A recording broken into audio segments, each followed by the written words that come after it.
সারা বাংলাদেশে বিএনপির সন্ত্রাস নৈরাজ্য লাগাতার হারে বেড়েই চলেছে। আমরা দেখেছি ঈদের দিন চুয়াডাঙ্গার আলমডাঙ্গায় দুইজনকে আসলে তারা মেরে ফেলেছে এবং আজকেও পাবনার সুজানগরে বিএনপির দুই গ্রুপের সংঘর্ষে এক গৃহবধূকে তারা হত্যা করেছে।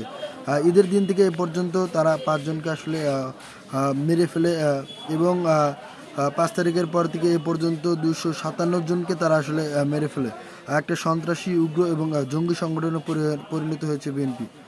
তারা যদি অতি সত্বর আসলে এই পরিবর্তনে ধারা চেঞ্জ না করে তাহলে আসলে জনগণের থেকে লাঞ্ছিত হবে, ধিক্কৃত হবে এবং জনগণের মধ্যে যে আশা আকাঙ্ক্ষা এবং স্পৃহা সেটা বিএনপির উপর থেকে উঠে যাবে। আমি সেজন্য বিএনপিকে অতি সত্বর আবেদন করব যে আপনারা দ্রুত একটি জনগণের সংগঠনে পরিণত হন, সন্ত্রাসী সংগঠন এবং সন্ত্রাসী কার্যক্রম থেকে বিরত থাকুন।